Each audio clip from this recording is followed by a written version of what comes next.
Hello, hello, hello. This is AJT500 slash Talented Track 98 slash Eloise Wonderwise slash Hilo slash Sarasa's Cake Heart. And this is the State of Earth 2026 Earth Glaze video that I have talked about for a while.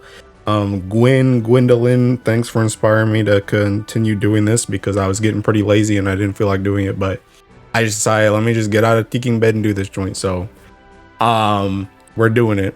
We're doing it live, and I got a notepad that we're gonna go through for this joint too. So I got a lot to talk about.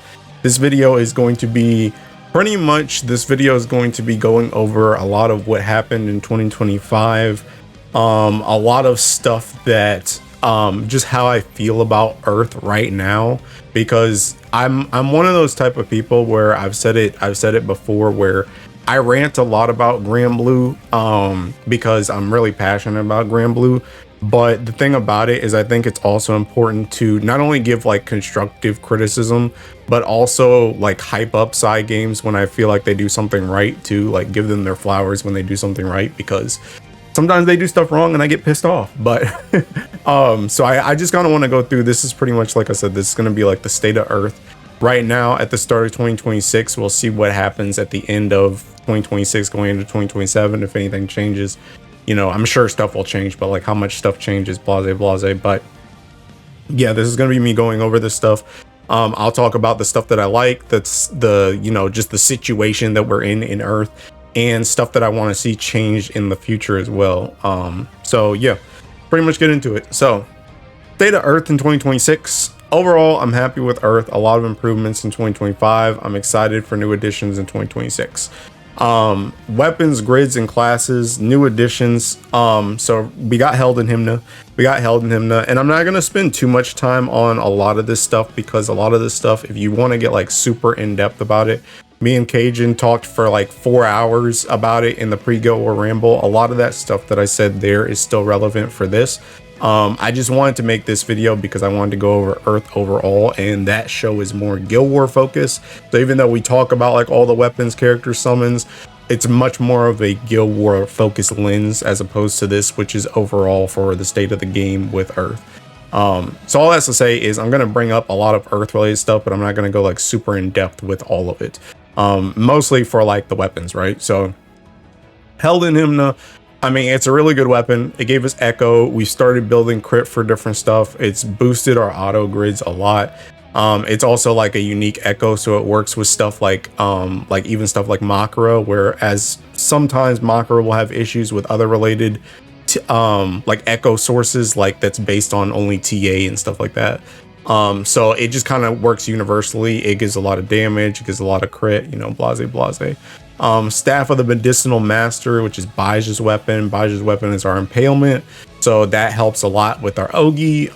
Doesn't really help a lot with the auto stuff. I guess technically, I've said for a hot minute that Earth is one of the better hybrid Ellies, in the sense that it can technically, in a fight, it can Ogi and auto attack relatively well, and I think this weapon does benefit in those type of situations too, which you can find yourself in for various full autos or like, you know, manual content for harder stuff.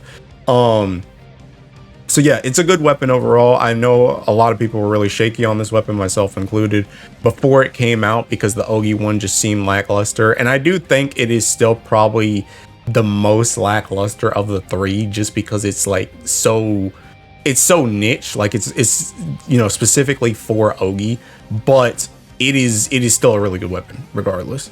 Amino, Habakiri, and Sphyrise. So these weapons are not new, but they are new for Earth. One of the big issues with Earth in general is that it lacks TA. So TA focused weapons are really good, and both of these weapons can also play into crit. So it can play with Held in Hymna grids, so that you can, you know, get to 100% crit and get TA. So these are two weapons that, again, they're not new, but they are new weapons that are being used in Earth nowadays.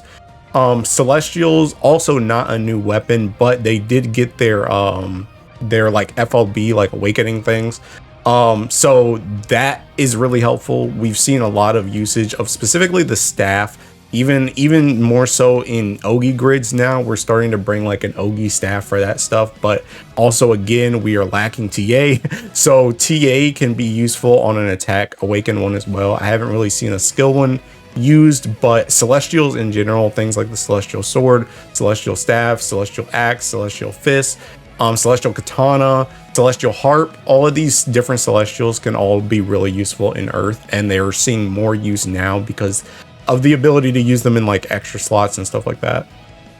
Andromeda saw a massive spike. We had the Ogi Revolution in 2025 for Earth, and Andromeda had been getting slightly buffed with like the rebalances that they had before, but it still had never really taken off as much as it has now. But now that we've gotten way more Ogi help in our element, and we've gotten a new boss in the form of Versusia that is very heavily dependent on damage per turn as opposed to damage per minute. Ogi has risen a lot, and Andromeda has risen with it as well. Andromeda has seen a ton of use in multitude of things, including solos as well. It's just been a very good weapon. Fighter Origin, on the flip side of things, Fighter Origin has also been really useful for anything that is hunting related or even non-hunting related. We've started to pick up main hands like Excalibur again. We've even used like the Exo Sword, things like that. Technically, you could use an axe as well, like the Celestial Axe or something like that. You could use it with Fighter Origin, but Fighter Origin has not only just been a boon to the game in general, but it's also been a pretty big boon to Earth because one of its main hands is hunting. So that being a sword, you get to use Fighter Origin a lot. So Fighter Origin has seen a lot of use as well. What I feel you need for Earth Primal, so I just kind of wanted to put this section in here, although I do have a note here. This is not absolute, but if anyone who knows me, they know I have very strict requirements when it comes to going to Primal in an element. I want that element to be as strong as possible in Primal. I don't want to just be Primal to say I'm Primal. I want to be Primal. I want to be at the top of Primal.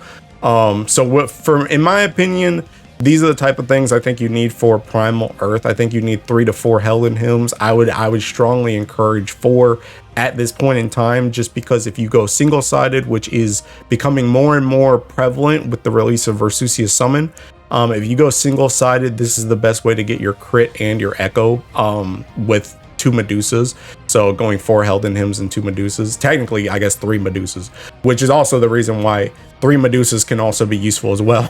3 Medusas could also be useful as well. For the most part, it is much more niche to use 2 Medusas over 3, but 3 does see use again with the single-sided stuff. Again, with Versusia Summon. Versusia Summon is very strong with Earth, and running it single-sided can have a lot of useful benefits. So being able to run 3 Medusas is highly required in certain situations. 2 PNS. PNS is PNS. I've said it many times. PNS supplemental damage cap, very strong. 2 PNS is very good. 2 Baijas. So this kind of gets into the flip side. It's kind of funny how I tiered this.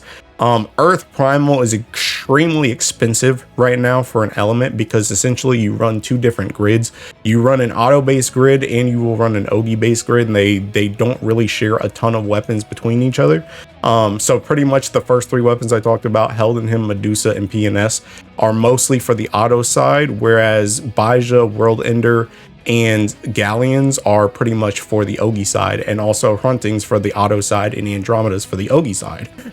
So you pretty much have 2 separate grids here. So if you want to play Earth Primal to the best of your ability, you pretty much have this type of weapon spread, which is why there's so many of them and it's so expensive. Again, 2 Baijas. 2 Baijas allow you to essentially max out the Fall 0 key, so you don't get into a situation where you only have 1 Baija, so you're not fully capping out the key. So then you're like, do I finish off the Ogi key with the Fall 0 one, but then you're losing out on like a Sagacity key, so you kind of get cooked. So you really want 2 Baijas so that you can max out that bonus and for the impalement effect. 2 World Ender. Skill damage is incredibly potent in Earth, especially in Earth Ogi, so 2 World Ender is just extremely beneficial for Earth Ogi. 3 Galleons. Also for World Ender, you can also use it in auto-based grids, but it usually goes down to 1 instead of 2 for auto-based grids. Three galleons, I will talk about this a lot more later, but 3 galleons is pretty much the best thing that you can fit in for the remaining slots for your Ogi grid, just because it gives you the special cap, it gives you the defense, it gives you the HP, it gives you just the normal attack. So 3 galleons, really good, and they work together because, you know, that's what galleons effect is. So 3 galleons, very, very strong for the Ogi. Fronting, still a powerhouse in general. Pretty much if you're not Ogieing, you're probably still using this weapon for, I would say, 98% of content that you're not Ogieing in. You're probably still using Hunting as your main hand. So Hunting is still really, really strong. It gives you double strike. You know, we know what Hunting does. Andromeda, I already talked about Andromeda a bit before, but again, with the Ogi Revolution, Andromeda has just become way stronger. way stronger, because it finally has support and it can finally just loop how it's supposed to, which, if you guys know, if you guys been around the channel for the longest time, I've talked about how Andromeda has issues with looping, because the way Andromeda's double Ogi works is if you're playing something like Rising Force that has 200% charge bar, if you are at 101% charge bar to 199% charge bar, if you Ogi, you will Ogi twice using the initial 100% charge bar, and then it will void out all the other charge bar. So if you were at 199% charge bar and you Ogi, you double Ogi with the 100%, and then you void out the 99%, which makes it incredibly hard for you to loop without support. But now that we have a lot of Ogi support in Earth, we can loop regardless of that happening, which makes Andromeda be able to use its full power essentially every turn. Which is very nice. And sometimes it can even plus ultra go beyond, and you can go to 200% charge bar and triple Ogi. So in general, Andromeda has just gotten a lot of stonks in the last year with the Ogi Revolution. Now moving on to weapons to look out for. Excalibur, I mentioned this before. You still do mostly use Hunting as your main hand for like Fighter Origin and stuff like that. But Excalibur is still really strong because of the, you know, the mods on it, the stamina and the defensive garrison. But also the Ogi effect on it can be really good. And with Fighter Origin essentially giving you Hunting's effect of double strike after a certain amount of time, once you get your stacks up and using unlimited boost, Excalibur can go full power and essentially mimic, if not surpass, Hunting in certain situations, because you can get that Ogi effect while also keeping the double strike due to Fighter Origin. So Excalibur is a weapon to look out for. Not saying these are weapons that I'm not saying will be required in any way, shape, or form, but they are weapons that if you see them show up, don't be surprised. Amino Habakiri for the same thing before. Technically it's Amino Habakiri and Sphere Eye, but Amino Habakiri I would say for the most part is probably better. But Amino Habakiri, again, because of the crit that it can play with Helden Hymns and because of the triple attack that it brings. Gabolg is here because not only, again, this weapon also brings crit that it can play with Helden Hymns, but because Lancer Origin is on the way, the main hands for Earth for Lancer Origin are quite lacking. There are not a ton of them that are really good, and Gabolg is not the greatest one either, but Gabolg could be used as a main hand, and considering how Apsaris plays, there could also be some type of passive where, depending on how many axes and spears you have in your grid in general, Lancer Origin could get some type of effects, which means Gabolg could just be a grid piece just straight up to play into that effect and also play with the crit. So don't be surprised if Gabolg shows up in the relatively near future. Golden Knight Spear, also technically a spear, so I guess you could play that with Lancer Origin too, but Golden Knight Spear does not have its awakening yet.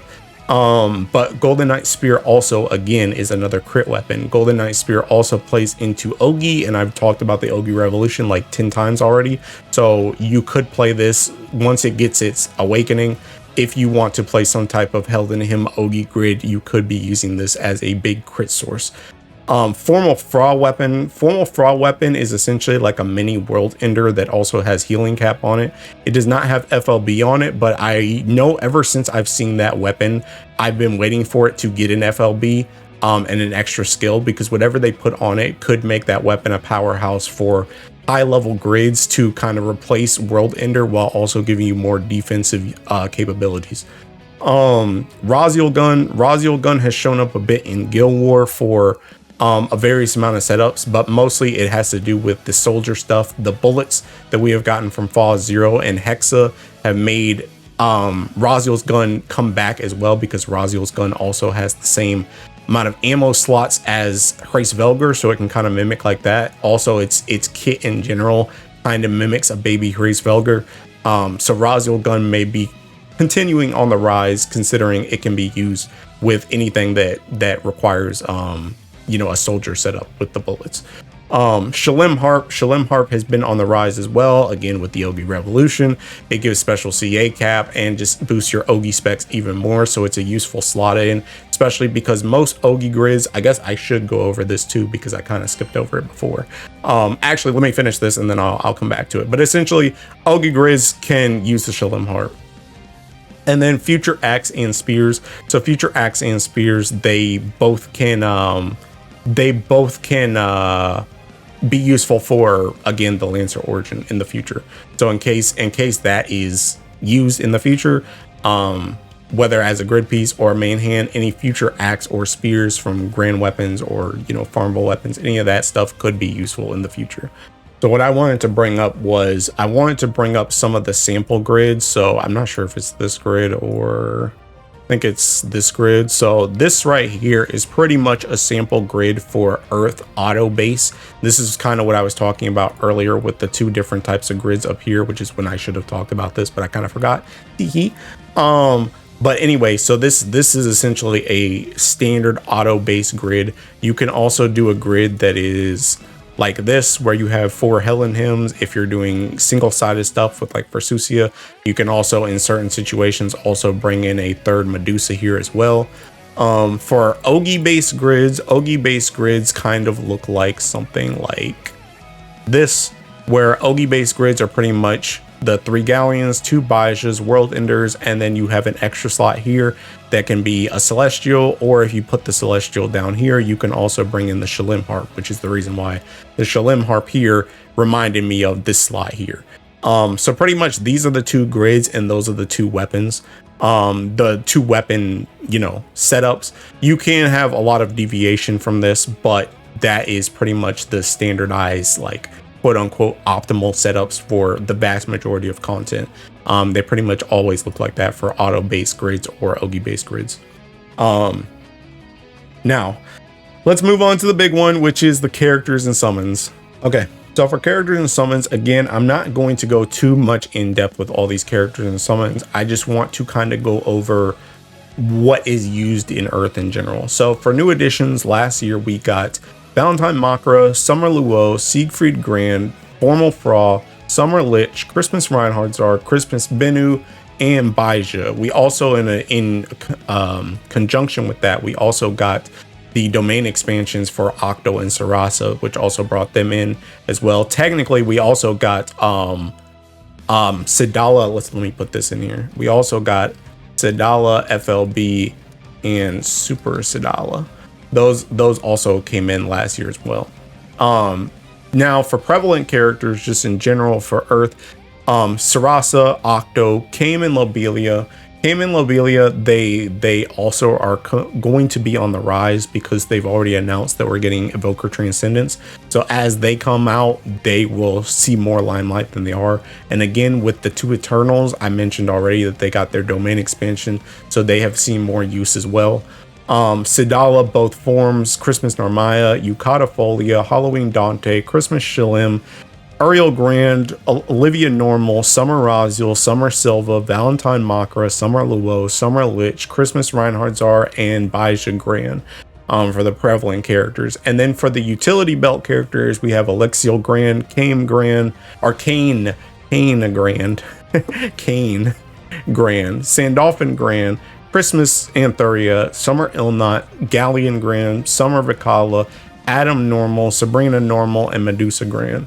And then for summons, we have Versusia that plays very, very, very thinking well with Earth because we can Ogi loop and we can actually take advantage of the 8 Ogis per turn, or we can main summon Versusia and we can take advantage of the triple attacks per turn, especially because Hunting allows us to double strike, so we can get an extra triple attack from that. So essentially we just need characters behind us to also triple attack. But yeah, again, if you want to see more about these characters, more in depth about these characters, please check out the Guild War Ramble, where we went over a lot of what these characters can do. But this is kind of just a ballpark. And again, obviously there's more characters in Earth than these, but these are the standout characters for new additions, prevalent characters, and utility belt characters. Now, moving down to raid performances. So this is pretty much something where I just want to go over the raid performances of Earth, especially in comparison to pretty much at like the start of 2025. So now the end of 2025 going into 2026. So first, let's start off with full autos and solos. So Wamdis is brought down to 2 turns now. It used to be like, like 3 to 4 turns, somewhere in there. Tefnut brought down to 4 turns below. Both Tefnut and Wamdis are below 2 minutes now, whereas before they were longer than 2 minutes. Leviathan Mare has been brought down to at least sub 4 minutes from 8 minutes plus, which, I had a Leviathan Mare rant at the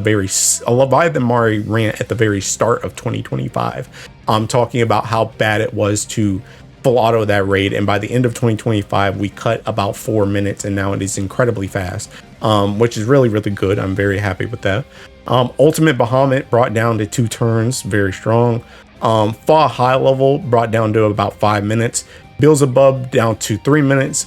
Belial down to 3 minutes. You can completely shield skip on Belial now with like the Reinhardt Czar, Sarasa. I've seen Skull and Belerga and Ire comps that you can use for Belial to just completely shield skip, and you can full auto that for about 3 minutes.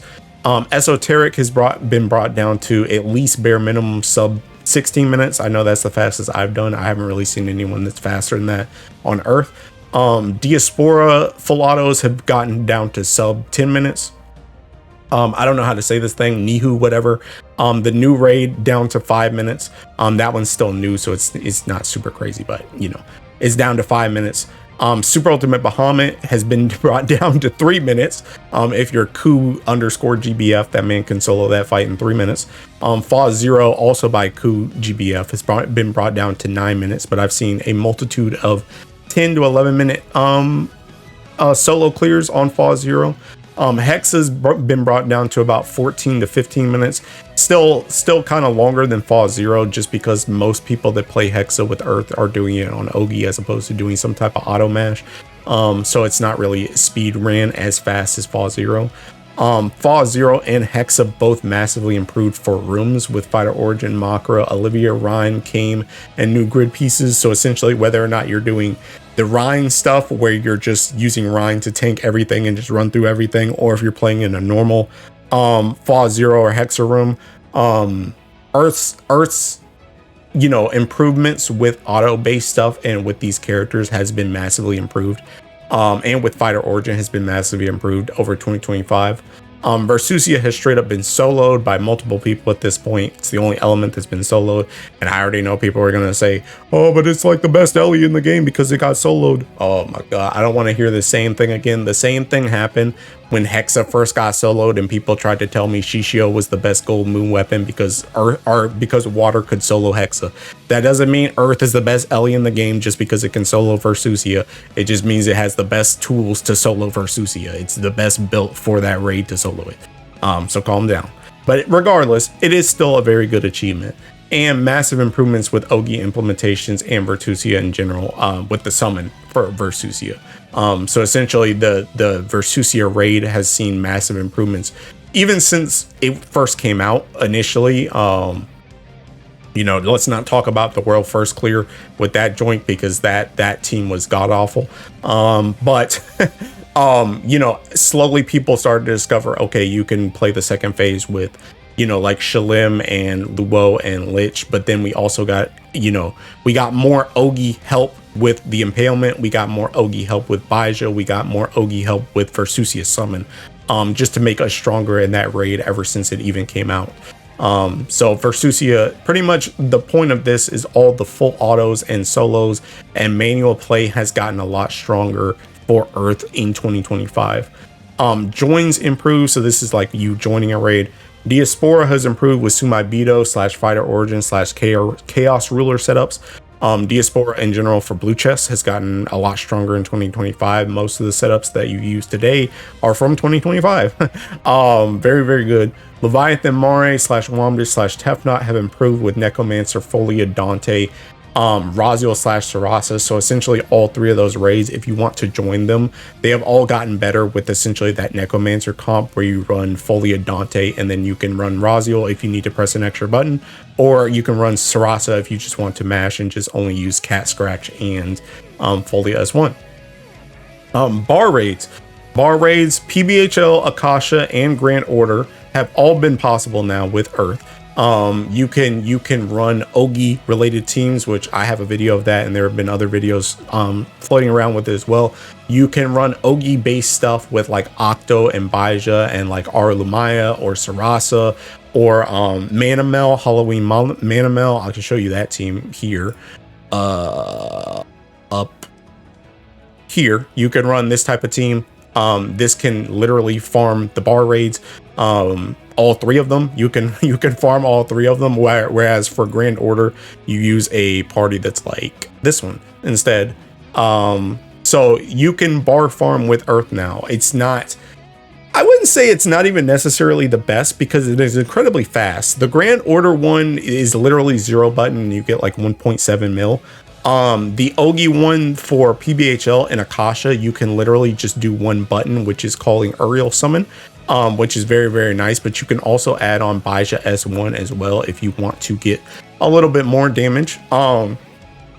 So they're pretty fast. The biggest issue with them is the fact that they are a lot of Ogi spam, so there is a lot of lockout. You have a lot of cooldown between joining the next. Technically, you can join the next raid, but before you can do anything in the next raid, you do have that lockdown. So even though the buttons are incredibly fast, which can be very, very useful, especially in this day and age where you have a lot of people that have strong bar farm setups, having a one button setup for the amount of honors that it does is very, very strong. But it's just that you have to play jumping between raids a bit different than some of the other LEs because of the amount of lockout that you have. But regardless, the fact that you can bar farm with Earth in 2026 is incredibly strong because it's something that Earth players have been wanting pretty much ever since Sandolphin fell off when he released, because that was the last time that we really bar farmed on Earth. The new raid, you can also do a Necromancer or Ogi base setup for that. So again, you can either do the Necromancer, Dante, Folia, Raziel comp, or Sarasa or something like that for that raid, or you can do an Ogi base setup, which is pretty much almost exactly like this one. Although you bring in Makra from the back line, and then you Ogi with her because she has the double strike. But essentially, all that is to say, raid performances have gotten significantly better for Earth over 2025. I'm very happy with where Earth is. There is some improvements I would like to see in things like Esoteric. That raid in general just needs to be fixed. That raid is just not well made. It's less so even Earth's fault at this point. It's more so that the raid is just bad. Also, you may see here, I don't have anything joining for Esoteric. Joining for Esoteric is still pretty bad on Earth. I won't lie. There are setups possible that I've seen. Shout out Dote Anima. I've seen your setup for it, but it's just that raid is just not very good in general. And the join setup on Earth, while it can work, is not the greatest. Also, in addition to these as well, I also want to add on the fact that you can also use this for the world raid as well. All the bar farm setups, you can also use this for the world. I think I have that set up here, where you can pretty much do the same thing with the world, where you just come in here, call Uriel Summon, and you can also get your blue chest for the world as well. So again, you can farm a lot of stuff with Earth. You can pretty much farm anything in the game that you would need to farm with Earth. It is very, very strong for farming everything in general right now. And again, I'm very happy with its raid performances for full autos, solos, and for joins for pretty much every raid. Again, I always want to see improvement, so I don't want it to get stagnant. I don't want it to get stuck here, but I'm very happy with the improvements that we saw in 2025, and I'm excited to see what we get for 2026. All right, so I said that the characters were going to be the big section, but honestly, that was a lie. The big section for real is the issues and desires, which I'm sure you all saw coming. Even though I will start by saying that I'm still very happy with Earth as it is right now. There's always a way that you can improve stuff, and there are improvements for Earth that I would like to see in the future. So I'm gonna kind of go over that stuff now. Number one for an issue and desire is triple attack. Non-existent grid space and auto comps, heavily dependent on Raziel, who gives 50% team wide, and Folia, who gives 100% for one turn, as well as innate buffs like Orologia and, you know, Extremity Key and stuff like that. But if we look at like this grid right here, where it's, you know, this is like the standard grid for auto-based comps. I'm not on Extremity Key right now, so I'm missing about 25, but only 18% TA on my MC. Not very good. Not very good. And there's not really any space to put any TA weapons. And even if there was, there's not really any TA weapons to put in here either. We kind of got screwed over a bit. You know, it's give and take. Obviously, the HP can be kind of nice on Medusas, but the fact that we also don't have TA on this weapon, or this weapon, is really, really bad, because we just don't have space to put in any TA weapons, and we don't have any high priority weapons that have TA on them either. The biggest one is probably World Ender, but it's only like a small boost. So, and it doesn't even really fit into this type of grid all the time either. So it's kind of rough. It's kind of rough. TA is a big issue in Earth Primal right now. Very inflexible and one note grid for auto comps. So auto comps are strong the way that they are, but leave little room for flexibility, leading to grid building being a bit boring as everything is the same. Would like more variety in the types of auto grids that can be ran, incorporating skill damage and more main hand / classes. So I've said a couple times that this is pretty much the standard for Earth auto base, but this is realistically like the only thing that you're running. Realistically, the only slots that can really change are like the main hand and then these two PNS. Pretty much all of this stuff right here always stays. And then even when you swap out the PNS, you usually either bring in another one of these or another one of these.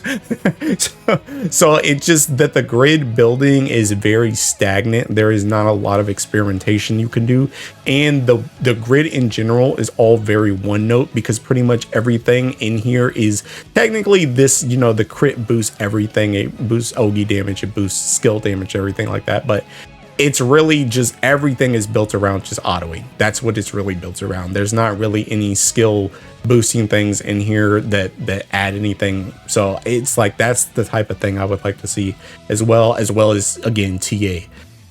Lancer Origin could bring about new fun main hands, as spears and axes are both lacking in Earth, so new weapons to use with this class can bring about more dynamics. I would like to see doing away with a 3+ of same weapon meta in both instances, Galleon Staffs and Helden Hymns. While you do not always need to run 3 of this weapon specifically, it's usually the most optimal thing to do, which leads grids to feeling stagnant, as there's less weapons you can fit in and play around with, since grids are so tight. We literally went from running 3 Galleons to 3 Helden Hymnas. Would like more weapons where there's only two of max to make grid building more interesting. So essentially what I'm saying is, I'm tired of this, we run 3 Helden Hymns like all the time, or 4 Helden Hymns, but 3 Helden Hymns like all the time. And even though we have whole different grids between auto-based stuff and Ogi-based stuff now, Ogi's pretty much just picked up the scraps of auto base, and now they're just running the 3 Galleons. So it's like, even then you don't really get a whole bunch of deviation from this like 3 of the same weapon meta, which can be really, really boring, because you just don't really get to experiment with anything. And if you ever feel like you want to do something else for a different situation, whether it's a different raid or a different setup or something like that, you really can't, because you kind of are just stuck to those weapons. You can't really do anything else. So it kind of just sucks. And even if there was like 2 weapons right here that you use the same 2 of, that gives you at least 1 extra grid space that you can kind of do whatever you want with. You know, so I'm just kind of tired of this whole like mandatory like 3+ weapon thing. It's just kind of annoying. I'm not the biggest fan. So I kind of just want to see with that being done away with. I'd also like to see more grid flexibility, in the sense that the requirements of weapons are less restrictive due to Helden Hymn's medium crit mod grid. Due to Heldenhim's medium crit mod, grids are essentially stuck in a 3 Heldenhim 2 Exalto world, and swapping summons or dropping the Primarch can quickly make you drop out of crit range, which again leads to grids feeling stagnant overall, because again, if you take out one thing from this, all of a sudden your crit is not max anymore, and then it's like, okay, what else do I put in here? No matter what you put in here, it's never going to be more optimal than what you're already running. So it's just like you can't even really experiment with anything. It's just always the same thing over and over and over again. I'd also like to start seeing galleons completely phased out, or at least more so than they are. Ogi grids feel like they're holding on to them because there's nothing else. There's just nothing else that can compare to the slots. But the way I see it is that Galleon grids are essentially 3 potential slots for something new Ogi-centric they can introduce. Swear to God, don't make it another 3-0 weapon. So essentially what I'm saying is I want the, I won't say complete deletion of Galleon staffs, but I want to see them being used a lot less. And the way I see it is essentially Galleon staffs are really strong because they give, you know, like the attack, the HP, the special cap, defense and stuff like that. They all work really well together, but essentially these are 3 slots that if they started introducing, let's just say they introduced one weapon that's just really good, you could put it right here, and then they introduce another weapon that you want 2 of, you could put 2 of those weapons right here. Like you could do that, and now it's like all of a sudden we have like, you know, 5 extra new mods in the game or on Earth that we haven't had before that can now go into these slots. It's just like Galleon staffs have held on. Galleon staff, remember, Galleon staff was the first of the Resonator series to be released, and it is probably the one that has held on the longest. You still use stuff like Charlotta swords, but things like Percival weapons, ES in Dark, Luo staff, or Luo fist, Wamdis axe, that stuff fell off. But we're still stuck with Galleon grids. Like I want to use something else besides just Galleon grids. Like I like that they can be useful for things like assassin comps and stuff like that, but it's just like I want them to be more situational than they are right now. Whereas in a lot of cases, especially for the Ogi stuff, they feel like they're just optimal to use in a lot of situations. So I want to start seeing them be phased out a bit. Honestly, this is less so an Earth gripe and more so an overall game gripe, but even though I know balance would take a lot more work to make it so that nothing ridiculously broken slips through, I'm not the biggest fan of the Primarch / Dragon Summon / Exalto trinity of Aura Boost being needed to push damage further or hit certain requirements. It gets boring and can be restrictive on ideas because you're forced to bring a certain summon / character / weapon in order for something else to function. I understand checks and balances, but I'd like to start seeing a bit of evolution in the game where these are less required or consolidated into one. For example, a character that now gives 60% boost, so even though you only need to give up your character slot, you don't have to give up the summon slot or something like that. They seem to be trying to move a bit in this direction with announcing evoker summons might not be as needed in the future for grids, so maybe I just need to be patient. So essentially what I'm trying to say with that is pretty much right now, like this grid already gets cooked because this grid, our Exalto does not play with Ogi because we are like our Exalto is auto based. So essentially we just skip over the Exalto generation here, which is also another reason why Galleon staffs come in here, because we're losing like the HP of our Exalto, we're losing the boost of our Exalto for that extra HP and defense, stuff like that. We just completely lose out on the Exalto here. But when it comes to slots like this, right? It's like pretty much every grid nowadays, assuming you can use your Exalto, it has like the Exaltos, it has the Dragon Summon, and it has the Primarch. This can get really like stale, like really fast, because it's like not only is the Exalto grid slots, right? But it's like the summon is a slot. So it's like you know, there's an increasing amount of summons that you want to bring.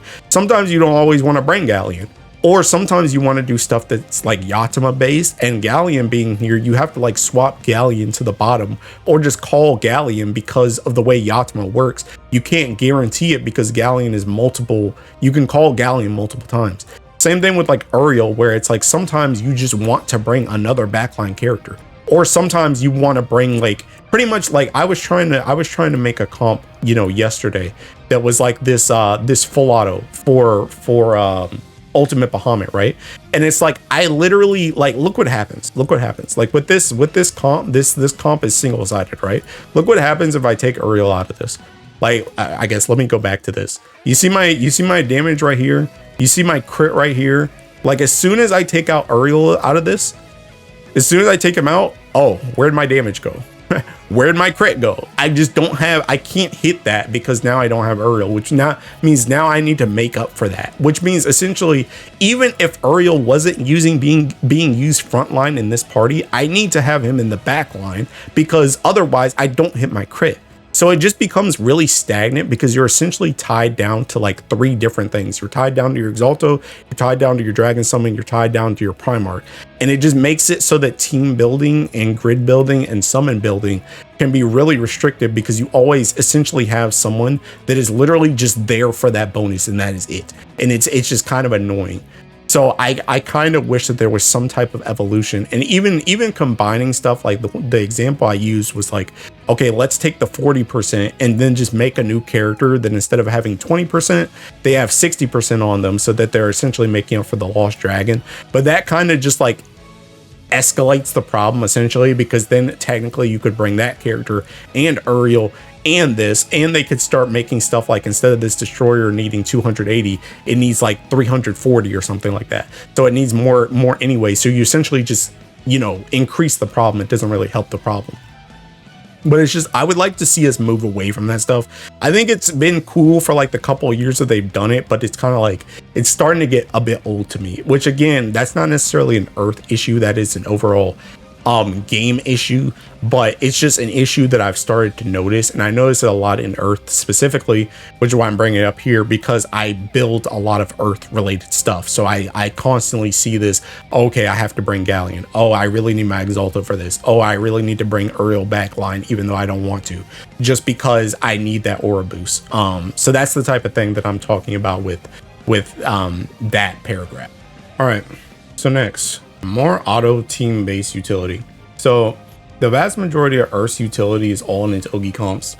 Auto comps primarily survive by just doing damage until they or the boss die, but lack a lot of basic functions such as Veil outside of Makara, auto/consistent dispels outside of Raziel/Rhyme, who both need some kind of buildup in order to activate.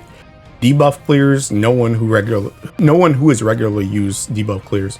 Consistent debuffs, only Makara and Raziel with S1 stacks. Consistent buffs, most Earth characters who buff all start off extremely strong, but then drop off after around 5 turns with either impossible to lower cooldowns or cooldowns who can only be lowered by Ogi. I like a character that can help the team more consistently, or a grid that can help buffer the time when character buffs are down for more consistent damage throughout a fight. Whereas now it feels the auto grids are meant to do as much as they can in the first few turns, then they go out. So, I mean, this is pretty self-explanatory, but essentially, Earth has a lot of utility, but it's like all in its seeking Ogi comps. It's like all in its Ogi comps. All its like every single character that's like an auto-based character.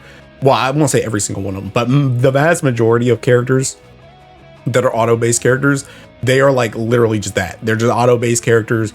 They might buff to help damage, but they don't really do anything. So you end up with a whole bunch of characters where it's like, when you need a Veil, it's like, hope you bring Makara. Because if you don't bring Makara, you're just seeking cooked. You need a seeking clear. Let's bring in Amelia or some crap, because it's like, there's nobody that seeking clears. Trying to get an auto dispel is like nigh impossible. I mean, the auto dispel comp for like the new raid is literally Ryan, Raziel, and Versusia main summon, because those are literally the only auto dispels we can have. Oh, and all of those need like some type of stacking mechanic, except for Versusia. But you need like the constant TAs in order to get that. So it's just like, we have a lot of utility, but it's like all in Ogi based comps. It's not in auto based comps. So it's just, I want more auto based utility. That's what I want. Next, assassin's character / fire or dark base composition for a faster auto base burst. So Christmas Normaya is still our best character in terms of raw damage output in one turn for 2 buttons, but she requires 2 buttons and is preferably paired with Glorybringer MC in order to gain double strike. I would like to see a new set of characters that can take advantage of our auto-based grids without as much outside interaction. I'd also like this set of characters to act as a consolidation, Jesus Christ, again, you can speak, of MC and Narmaya here, as since they're paired together, these comps almost always end up in reality using 4 buttons.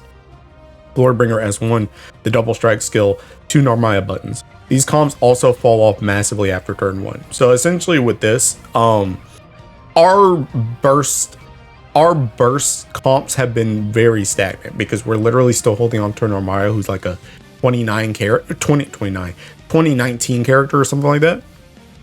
Very old character. And the thing about it is, not only does she need buttons, again, like I mentioned here, when you play Narmaya, you almost always pair her with Glorybringer MC because you want to give her double strike to do as much damage as you possibly can in that turn.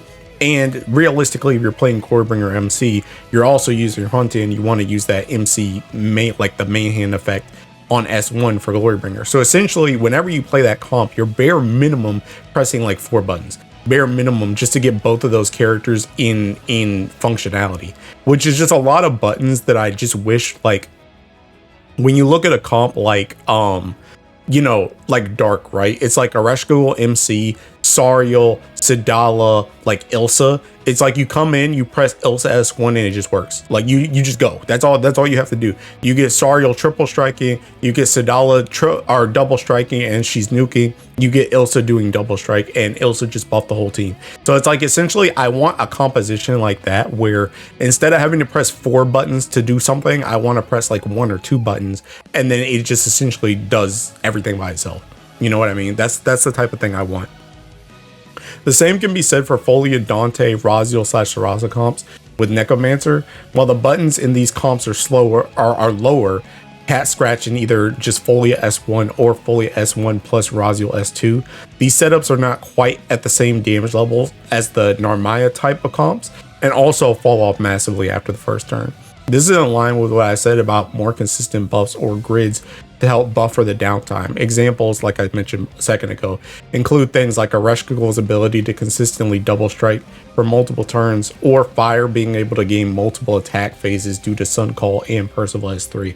Even to a lesser extent, you have something like Lamrock and Wind now, where essentially you get double strike with Bastet, and then you also get the extra turn on the character in the front of Lamrock and the character in the back. It's just like, essentially we have so much damage, but it's literally just stuck to like 1 turn, where it's like we just do that 1 turn and that's it. We don't have any way to really, guarantee double strike. Even the double strike with Glorybringer is that's stuck to only katana or sword allies, and it's like, okay, well, you have characters like Bennu or you have characters like Uriel who can double strike so they can make up for that, which is true. But the issue with those type of characters is they all require buttons. None of these other things, like when it comes to like Fire, right? You can essentially get 3 attack phases on Fire for a Sun Call and a Percival S3. Whereas if you want to get that same type of thing on like an Uriel Bennu, let's just say Uriel Bennu Narmaya comp, essentially you're bare minimum you're gonna have to press Glorybringer double strike skill, Uriel S3, Bennu S3, and Narmaya S2, I guess, technically, to make it work. Or sorry, not S2, S1 to make it work. But obviously you're gonna want to press S3 too, because that gives you your assassin. So it's like you already have to press way more buttons in order to do what Fire just did in 2. It's the same thing with like Dark, where Dark, again, like I mentioned before, you only have to press Ilsa button and that's like it, and then it just works. And the thing about Ereshkigal too is, even though Ereshkigal doesn't do as much as Fire in 1 singular turn, you can repeatedly do the double striking on Ereshkigal. Whereas Earth, not only do you not have the double strike or triple strike, like even if you could make up the double strike, you can't do like triple attack phase in 1 turn. And you also can't do anything after the first turn. Once you do that first turn, you're done. Everybody just falls off after the first turn. So it's like, I want to see some type of comp that can either do sustained damage like a Rush Ghoul, or we can just utilize all our buffs in one singular turn like fire. That's essentially what I'm trying to get at when I say this type of thing. And then I'd also like a character in line with Christmas Womdis / Valentine Sadala, who just nukes with the element defense down stackable effects for free on entry. Makra is close, but hers are normal attack / defense down stackable. Also a double attack restriction, so you don't always use Makra and burst stuff anyway because of the double attack restrictions. Raziel is close, but she requires 10 red stacks, and a lot of times if you're going to burst with Raziel, you care more about the yellow stacks than the red, and you can't really get both at the same time. Bennu is close, but you need S3 up, so you need to press a button, whereas Sadala and Womdis don't need to press a button. You just come in, they just work. That's essentially what I want. I want a character where you could just come in and they just burst for free. Or they just nuke for free. That's what I'm trying to say. I just want one of those nuking type characters for free. Overall, I would just like to see a lot of work done on auto-based grids and setups going forward in 2026. Pretty much that wraps it up. It's just I want to see more auto-based. I think they've done a very good job with Ogi. I think Ogi's in a good spot. I think the only thing with Ogi is I would like to see a little bit more grid optimization for Ogi, aka taking out Galleon staffs. But I think overall Ogi grids and Ogi characters are relatively good. I think the issue, and not the issue, I mean obviously auto earth comps are still strong, but I would like to see improvement in the auto section for earth going forward. Now you can see right here at the very bottom, rebalances. Ooh, rebalances. Okay, so rebalances. Who do you think is going to be first? I just realized this was in bold, so I'm going to bold it. Who do you think is going to be first on this rebalances? Who do you think is going to be first on this rebalances? You got 5 seconds. 5, 4, 3, 2, 1. It's Medusa. It's Medusa. Okay, so Medusa. So I have something here. I ranted about Medusa many times. So many times it's a meme. But this time, this is going to be, I won't say my final, but this is going to be something I've been thinking about for a bit when it comes to Medusa. This is my Medusa rebalance proposition. Okay, so things I would realistically like to see are to have her red cooldowns reset on Ogi and cast S1 instead of the 4 hits she does now. So for this section also, I'm gonna go to the character's kit so you can kind of see what I'm talking about, because I didn't want to write out like everything on the character's kit, so I'm just gonna have this here. So essentially, I want her red skills to reset on Ogi, and I want her to cast S1, which is this move, instead of this 4 hits. So essentially just take this 4 hit thing out and just make it so that she activates S1 on Ogi. S1 has an added effect raising TA by 10% based on Toxicosis level up to 100%. This could even be her hidden EMP with this new kit. So essentially, she has this Toxicosis thing, which I've complained about a lot in the past. It doesn't really do anything. She has Toxicosis because she is Medusa. She's supposed to be poisonous, but it just doesn't do anything with her kit. This Medusa does not have any way to boost her TA. I think it would be kind of nice if she worked like Raziel or like Luo or something like that, where as her Toxicosis level goes up, she gains TA. And because this skill is now going to be used on her Ogi, the Toxicosis, and you know, she'll be able to use this multiple times in a turn, the Toxicosis will build a lot faster. So she will get her TA a lot faster. And what I mean by the hidden EMP thing is she does not have this little EMP yet. So this, assuming this, you know, rebalance went into effect, you could just put it here as well. For that skill, I would take that if you took the whole rest of this kit, or just add it as a tagline to this move. Next, I think having her second skill give 10% charge bar to the party on cast could be interesting to fit her into an Ogi comp. So essentially this move right here, I've said for a long time that Medusa is almost like a prototype Yatima, because essentially Yatima, like this move and this move are essentially Yatima's S1. And I've said for a long time that I think you should have, instead of having this Toxicosis on this move, you should have just put this debuff on this move and then made S2 an completely different move. The way that they do rebalances, I don't expect them to actually do that. So I'm just assuming that her kit is going to stay with these two moves being these two moves. So instead of trying to, you know, bring this move onto this move and give her a whole different ability, I decided let's just try and build upon this move. And the thing about Medusa is I think Medusa, she is not really built for an auto comp. You could play her auto base, but she is mostly meant, I think she would fit better into an Ogi type comp. So I think it would be interesting if when she hits this move, this just has a tagline where she gives 10% charge bar to the party. So essentially she could help your team Ogi loop. Because right now, if you try and throw in her Ogi comp, she doesn't really do anything to help that Ogi comp do it. And essentially you need like every character in the Ogi comp to help you loop, and she doesn't really do that. So this move, especially considering, again, she would be able to use this move twice in a turn. This giving you 20% charge bar for the whole party every turn could help you loop, which would be nice. So that's my proposition for her S2. Now rework the first passive. So the first passive down here, the Pride of the Primal. Only 3 primals required instead of 5. And then consolidate the first 3 effects into one. So essentially boost to attack, skill damage cap, and supplemental skill damage would all be under the requirement of only needing 1 primal. The 4th effect becomes the second. So the 4th effect is the end cooldown for damage skills when a foe uses special attack. This becomes, if you have 2 primals, you get that. It also has the additional line of, this is where she actually gets the resetting of the skills on Ogi. So essentially it would have a tagline where it ends cooldowns for damage skills when a foe uses a special attack or when Medusa Ogis. That would be the second effect. And then the 5th effect, which is the can recast damage skills once each turn they're cast, becomes the third thing. So when you have 3 primals, she then gets this. The second passive can stay the same, but make the blue text affect all allies. So instead of it being primal Earth allies, it's just all Earth allies. So all Earth allies would get all these in conjunction with whatever resonance level she is. So level 1, level 2, level 3, level 4. And then make it so that once she hits level 4, she also Ogis twice. This will make it so that essentially she can, Ogi twice. She would be auto activating this, so she would be doing 20 hits per turn with this once she gets her resonance level up.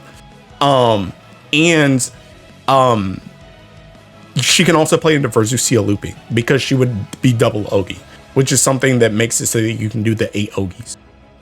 So she would play vastly better into an Ogi comp that way. This would make it so that Medusa has a place in Ogi / skill-based comps, does consistent skill damage, can buff herself and support the party, and can play with primals and non-primals, but still has an encouragement to play with primal allies to build resonance level. And this not only rewards you with party buffs and a one-time reset skill, still just for primals, which, by the way, what I mean by that is this part right here, this when resonance level reaches 4, it would still say and primal, specifically Earth ally skill cooldown. This does not need to affect everyone. This just needs to affect the primals. That's the way you can keep this balance. But then again, this also has the tagline at the end that Medusa gains a second Ogi once this hits level 4. So it's still just for primal allies, but also gives Medusa a double Ogi to continue helping CA teams and with Verzucia looping and damage. So essentially what I just said before, this essentially makes it so that she still has the I want to play with primals, not only for this so that she can get her stacks, like her different, tiers of things, but also so the fact that she still wants, because she still can't buff or heal herself. So she still wants people like Raziel or like Olivia or like Lich to help her out so that she can get her stacks up and so that she can get to her double Ogi. She still wants to play with primals, but she's not completely live or die by primals. That's what I'm trying to say. And I think that's the biggest issue overall with Medusa is she's too reliant on primals. She's too reliant on primals in general. This makes it so she can do stuff with and without primals, but she still has an obvious primal focus. She still wants to play with primal allies. Again, so this is an overview since that's a lot of text. And I rambled a bit in there. So again, we'll go down the list here. Ogi Cast S1 instead of the 1 to 4 hits it does now. So it casts this move instead of this right here.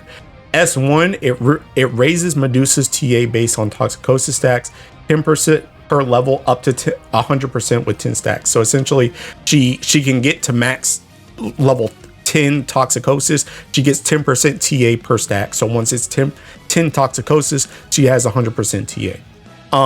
S2 boosts party charge bar by 10% each time it's cast. So essentially, this resets every single turn if you're OGing, and she can cast this every turn and give the party 20% charge bar. S3 completely unchanged, just keep this the same.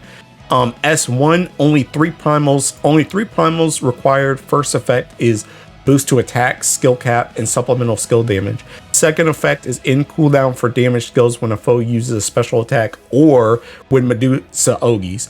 Third effect can recast damage skills once each turn they're cast. No change there. Passive 2, black text. Keep the same with the addition of once resonance level reaches 4, Medusa begins to double Ogi. Blue text changed to affect all allies aside, and not just primals. So that is my Medusa rebalance. I think that would make her drastically better, especially with the Ogi Revolution. She could actually be used in those type of comps because she could help you Ogi loop, and she could actually do a significant amount of damage in those Ogi teams. And she can support her team by also giving them buffs as well. So that is the type of thing that I would like to see for a Medusa, a realistic rebalance, because those are all things that you can just add on to what she already has. You don't really have to change fundamentally any skill that she has. You just have to add on to what she already has. So that is what I have for Medusa. Okay. Next is Raziel. So let's head over there. Let's head over to Teking Raziel. Teking Raziel, my Teking. I'm not gonna say she's my Teking soulmate, but God, I'm stuck to this Teking character, bro. Realistically, for Raziel, I don't think they'll change how her stacks work. I know a lot of people have said, okay, let's make it, instead of 3 buttons for, getting 1 stack, let's just make it 1. I don't think they're gonna do that. Realistically, I don't think they're gonna change how her stacks work or how they're gained. And the weird masochistic side of me kind of likes the need to build the stacks up for her S3 usage, because sometimes her S3 being used later in the fight is significantly more useful than at the very start. Things like Leviathan Mare full auto, and it does feel like a super special move, which I believe was partially their intention. So in a way, what I'm trying to say, this thing is literally called Book of Awakening, page 999. Like it feels like it's supposed to be this super special move that you build towards throughout the fight, and then you unleash it and it does a ton of damage. In a way, I kind of like that. It would be nice to be able to use this on turn 1, but I'm kind of okay with just, it coming up later. And again, like I said, I kind of like how it can come up later, because sometimes, planning for it can be annoying, but it can be very satisfying in fights like Leviathan Mare to burst the boss at the end so that it just kills the boss, right? All of that being said, though, I would like to see her extra EMP at least give her 1 of each stack extra on battle start to help with team building being less restrictive overall. So essentially, she just starts bare minimum with 1 red and 1 yellow, and in conjunction to all the other stuff you add into her kit. I've also said for a while that I wish her S1 and S2 were tiered in the same way that her stack passives are. So for example, I wish S1 was always auto activated, but maybe did less damage or less debuffs or something like that, the less stacks you had, and would come to its full effect once 10 stacks were hit. This could allow Raziel to be our Christmas Wamdes / Valentine's Sadala-esque character who nukes and debuffs by default on entry. And for her S2, they could tier how much supplemental was given based on how many stacks you have when you use it, but you always get the supplemental even if it's only 10k at level 1 all the way up to the full 100k at level 10. So essentially, I think the S1's a bit harder, because what I really want is I really just want this to auto activate, but I don't really know how you make this weaker at level 1 as opposed to level 10 without just taking off, like, okay, she just does damage, auto activate, it's like, okay, cool, but she loses this, she loses this, she loses this. And the main thing is I I really just want all of this stuff at the start, so it's kind of hard to tier this one more so than this one. This one, I don't understand why this supplemental is only at level 10. I feel like you should be able to get 10k supplemental at level 1 yellow stacks, and then it goes all the way up to 10 level stacks, yellow stacks, and then at level 10 you just get the 100k. I don't know why that can't be tiered. I can understand this one a bit more, but the second one I feel like should really just be tiered. Lastly, her S3 should be recastable, but I think it should be in the same vein as Percival, where it needs Raziel to Ogi and gain a buff in order to reuse it. She spawns in with this buff, so essentially she never has to Ogi on spawn in order to use it. Her S3 is a bit more powerful than Percival's though, but the trade-off is still that Raziel needs to hit 10 of both stacks in order to unlock it in the first place. So you still can't use it turn 1, but once it's back, you can reuse it. It can be on a 12 turn cooldown like Percival's S3, and even though you can just double deal with Kane, you still need to Ogi in order to use it again, so you still can't just spam it multiple times in one turn. I don't think that's too ridiculous of an ask with the requirements to get it up in the first place and the requirement to reuse it plus the longer cooldown. So essentially what I'm saying is I just think Raziel's S3 should be recastable. That's the thing. I really don't understand why this is only one-time cast. Like, again, I understand like the whole Book of Awakening page 999 is supposed to be the super ultimate move, but realistically this thing should be recastable, and it should just be like Percival, where when she Ogis, she gets a buff, she can reuse it again, but again, you have to get to level 10 stacks to do it, and you have to Ogi in order to reuse it. So even if you got it back up, let's say on 12 13, you get it back up and you use it, but before you use it, you double deal it. You still have to then Ogi on that turn in order to use it again on the next turn. You can't just use it 2 times in a row on the same turn because the buff gets used up once you use it once. So I think with her having a buff that she can only gain by Ogiing and on battle start, and the fact that you still have to get both of your stacks to level 10 to even be able to use it in the first place, I think that is restrictive enough to be able to let this be recastable. Just me personally. So that is my ask for Raziel in general.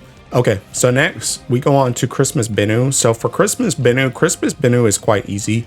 Because Christmas Bennu's kit overall is relatively fine. The only thing I have with Christmas Bennu is they either need to make his S3 last 2 turns or make it so that once his crit buff is popped, he gets GTA for the next turn.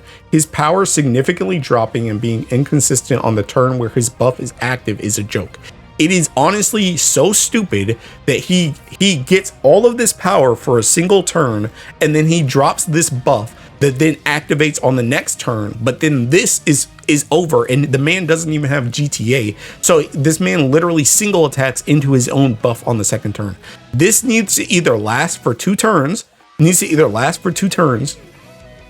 or he needs to, once this is popped, once that debuff goes out, instead of doing the seeking stupid plane damage, it should just give him GTA for that next turn, for turn 2. That's what it should do instead. That's really all I have for Bennu. If I was being very, very, very greedy, what I would like also is for him to just spawn in with this seeking move, because honestly, that would kind of fix some of the stuff too. If he just spawned in with this on, kind of like how Sariel does, but then there's no way they would let you just cast this again on the second turn. They probably wouldn't do that. You'd have to Ogi or something for that. So it's probably not going to work like that. But if I was being really greedy, that's what I would want. But realistically, what I need is I just need the man to bare minimum triple attack guaranteed on the turn where his buff is activated. That's what I need from Bennu. Okay, next, Formal Fraud. So Formal Fraud has a bit of stuff, but realistically, I don't think you can do too much to save this character. On God, character just kind of speaking sucks in general, but I do think there is some stuff that you could do. So honestly, just like completely remove the Bewitching Petal mechanic interacting with the Devil's Bride mechanic. Leave Devil's Bride, but just make it level 10. So you still can't really get it turn 1, but maybe turn 2 or turn 3. And then have her skills that are affected by Devil's Bride actually double their usages and not just their hits. So essentially what I'm trying to say here is, if you don't know about Formal Fraud essentially has 2 different buffs. She has one where when a melee ally uses red skills, she gets a buff. And when that buff hits level 5, it then turns into another buff. And you essentially have to keep doing that red skill thing over and over and over again in order to get the second buff to level 5. And then once the second buff is level 5, then it allows you to double the hits of these moves here. What I'm saying is to take out that double stacking mechanic and just make it so that the second one is just, instead of it needing 5 stacks, it needs 10. So essentially you need to press 10 red skills in order to get this like double activation thing. And this thing needs to be actually double activation instead of doubling the hits, because essentially when you have this right here, this doubles, but it doesn't really double like the double dispel or the debuff. It literally just doubles the damage. That's it. It's the same thing for this. This restores the HP and it removes 1 debuff, but it only removes 1 debuff. It doesn't double clear. So that's the issue with this. It only doubles the hits, not the actual activation. So that's what I'm trying to say with that paragraph. Also make it so that instead of it being melee specialty earth units, it's all earth units. So for this part right here, instead of being melee specialty units, it's all earth units. And when you use 3 damage skills, they still build the bewitching petal mechanic and reset her skills. So essentially she can just reset her skills every turn, but she doesn't necessarily have to use her own red skills to do it. It can just be anyone's red skills. If that seems too excessive, you could still fix it as melee only, since she's melee and it only needs 3 skills with this new kit. So now she could still always reset her own skills if her buttons are pressed. So essentially what I'm saying is, instead of making this melee, make it all earth allies, and instead of making it 5, make it 3. So essentially she could reset her own skills, or if you have, like, let's say Sadala, or let's say you have Luo that's up and you want to press Luo's 2 skills, but you don't want to press like this skill and this skill on Froth. You could press 2 of Luo's skills and then press this skill, and you could still reset her skills after that. Like if you wanted to just mash through, like you didn't want to press the skill every single time. So even though Froth's skills are still going to reset, you may, for time reasons, you might just not want to use these 2 skills or something like that. You know what I mean? That's what I'm trying to say. If that seems too excessive though, bare minimum, just make it so that it's only 3 skills. Even if you want to restrict it to the melee thing, then at least Froth can just always reset her own skills every single turn. If you just press Froth skills every single turn, she could always just reset them. That's what I'm trying to say with those 2 things. And that's mostly what I would see for Froth. Pretty much she just needs to have a less stacking mechanics so that she can actually get her stuff up. And she needs to have more consistent resetting of her skills, and these need to actually activate 2 times instead of just once, and just doubling the hits. Okay, next, the last one is Siegfried Grand. So Siegfried Grand is also another simple one. Siegfried Grand, the only thing I want for him is to have his S2 buffs are permanent. They still require the stacking mechanics, but once you get them, they're permanent, not 3-turn duration. You're still encouraged to Ogi to get stacks faster, but not punished if you don't, besides just not gaining more buffs if not fully stacked. So essentially the way Siegfried works is he has Blood of the Dragon for his S2. And when you press this, you just get the attack, defense, and damage cap. Every time you press this button though, you get deal triple attack, and then bonus earth damage effect, and then amplified normal attack damage cap. And then as you press it further than this, you just continuously get these buffs, right? And when you Ogi, you press this button. So essentially you keep building, up as you Ogi. So it's encouraged for Siegfried to play like a hybrid play style where it's like he autos 1 turn, then he Ogis, then he autos, then he Ogis. So he keeps building up his stacks, stuff like that. The issue though is that this buff is only 3 turns. So if you get into a situation where you don't want to Ogi, you are literally punished for not Ogiing because these buffs will drop off. The way this should be is they should just be permanent.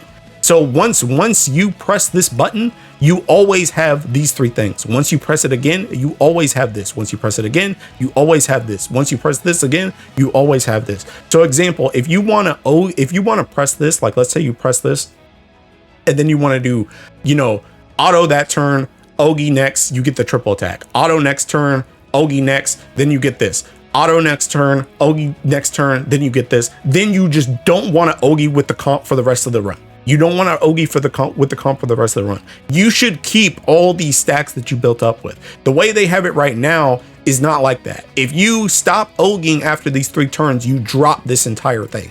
I don't think that's how it should work. I think this should just be permanent. Once you get, once you press this button, you just have whatever you have for that tier. That's the thing I would like for Secret. Is just to have his stuff permanent. So that being said, that is all I have for my rebalances, and that is all I have for this Earth video in general. So closing statements. Overall, I'm pretty happy with Earth. The OGI buildup in 2025 felt a bit excessive, but by the end I saw the full vision and I think they did a pretty good job with it overall. I would like to see them do the same type of thing with auto comps in the future and see more rebalances of characters in the future. Please, for the love of God, make Medusa good, make Medusa great. Please, I'm begging you. I'm on my freaking knees. Please, for the love of God, give me some TA in the grid as well. So yeah, I mean, I'm not gonna ramble too much. Pretty much, I've said my piece. This is, in my opinion, the state of Earth going into 2026. I guess I don't know if I'm going to make this every single freaking year or something, but it's just like I said at the start of the video, I think it's good to congratulate side games when they do some things right as well as when they do things wrong. And I think they did a lot of right stuff with Earth in 2025. But I want that to continue. I want that to continue. Like my fitness trainer always says, let's not get stagnant. We're on a roll. Let's keep being on a roll continuously. Let's not just, stick here just because we had one good year. I want to continuously see things get better for Earth. And these are the ways that I can see things being better for Earth. So yeah, again, I'm not gonna sit here and ramble too long. That is pretty much it. Thanks for watching. Thanks for the support as always, and I will see you in the next one. Bye bye.